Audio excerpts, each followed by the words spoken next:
ویلیورسٹی کے پروگرام کیسے میں آپ کا استقبال ہے۔ میں ہوں آپ کا میزبان شارق علی۔ آج جس موضوع پر ہم اپنی توجہ کو مرکوز کریں گے وہ ہے پروفیشنلزم، لیکن اس بات کی وضاحت سب سے پہلے ضروری ہے کہ اس سے ہماری کیا مراد ہے۔ آپ چاہے کوئی بھی کام کرتے ہوں، اگر لوگ اس کام کے حوالے سے آپ کو قابل سمجھتے ہوں، آپ پر بھروسہ کرتے ہوں اور آپ کو دوسروں کی نظروں میں عزت و احترام حاصل ہو، تو یہ پروفیشنلزم ہوگا۔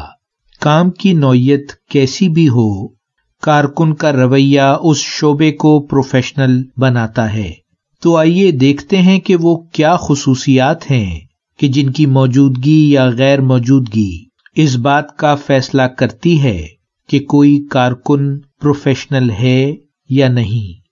سب سے پہلی بات تو ہے قابلیت، یعنی جو کچھ بھی آپ کر رہے ہیں آپ اس کے بارے میں ضروری معلومات اور مہارت رکھتے ہیں یا نہیں، اور اس بات کا اظہار ہمارے کام کے انداز سے ہو جاتا ہے۔ ظاہر ہے کہ قابلیت حاصل کرنے کے لیے محنت اور خلوص نیت درکار ہوتی ہے۔ دوسری خصوصیت ہے اعتماد، یعنی کیا کام کے سلسلے میں دوسرے لوگ ہم پر اعتماد کر سکتے ہیں؟ کیا ہم اپنا کام وقت پر مکمل کر سکیں گے؟ یعنی ہم کس قدر قابل بھروسہ ہیں۔ تیسری خصوصیت ہے دیانتداری، کیا ہم کام کے حوالے سے سچ بات کہنے کا حوصلہ رکھتے ہیں، حقائق کا سامنا کر سکتے ہیں اور اس بارے میں جسے بھی اطلاع فراہم کرنا ہو جھجکتے تو نہیں۔ چوتھی خصوصیت ہے اخلاقی استقامت، یعنی کیا ہم کچھ اخلاقی اصول رکھتے ہیں اور ان کی پابندی کو اہم سمجھتے ہیں، یا تبدیل ہوتی ہوئی صورتحال کے ساتھ مفاد پرستانہ رویہ اختیار کر لیتے ہیں اور اس لیے قابل بھروسہ نہیں۔ تو گویا اخلاقی استحکام رکھنا پروفیشنل ہونے کے لیے بہت ضروری ہے۔ پانچویں خصوصیت، اور وہ ہے دوسروں کا احترام کرنا۔ ایک پروفیشنل ہمیشہ دوسرے لوگوں کے ساتھ بہت بہتر سلوک کرتا ہے اور اپنے ساتھی پروفیشنل کے بارے میں کبھی بھی کوئی منفی بات کہنے سے اجتناب کرتا ہے۔ چھٹی خصوصیت، مسلسل سیکھنا۔ جیسا کہ ہم جانتے ہیں کہ آج کل ہر کام سے متعلق علم اور مہارت میں تیزی سے اضافہ ہو رہا ہے، تو کیا ایک پروفیشنل کی حیثیت سے ہم مسلسل سیکھتے رہنے پر یقین رکھتے ہیں، اس کے لیے عملی اقدامات اختیار کرتے ہیں یا نہیں؟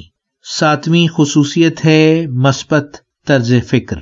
وہ لوگ جو کسی بھی صورتحال کے روشن پہلو کو نظر میں رکھتے ہیں اور اپنے رویے اور گفتگو میں اس کا اظہار کرتے ہیں، ایک پروفیشنل کی حیثیت سے ان کی اہمیت زیادہ ہوگی۔ آٹھویں خصوصیت ہے دوسروں کی مدد۔ ایک پروفیشنل ہمیشہ اپنے ساتھیوں کی مدد کے لیے ہمہ وقت تیار رہتا ہے۔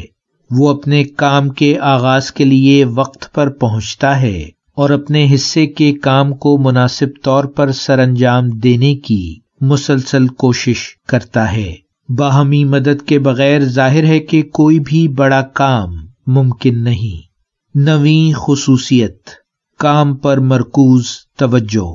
ایک پروفیشنل آدمی اپنی ذاتی زندگی کو اپنے کام کی زندگی سے علیحدہ رکھنے کے قابل ہوتا ہے، یعنی اس کی ذاتی پسند ناپسند اور خیالات اس کے کام میں کسی صورت حائل نہیں ہونا چاہیے اور اس کی مکمل توجہ اپنے کام پر مرکوز رہنی چاہیے۔ 10ویں اور آخری خصوصیت، اور وہ ہے سننے کی صلاحیت۔ وہ لوگ جو توجہ اور خلوص کے ساتھ دوسروں کے نقطۂ نظر کو سنتے ہیں، ان کی ضروریات سے آگاہ ہوتے ہیں اور انہیں پورا موقع دیتے ہیں کہ وہ اپنے نقطۂ نظر کی وضاحت کر سکیں۔ ظاہر ہے کہ ایسے لوگ زیادہ قابل بھروسہ اور پروفیشنل شمار ہوں گے۔ ان خصوصیات کو اپنا کر ہم خود اپنے بارے میں عزت و وقار محسوس کر سکتے ہیں۔ اب آپ سے اجازت چاہوں گا، اپنا خیال رکھیے گا۔ ویلیو ورسٹی، شارق علی۔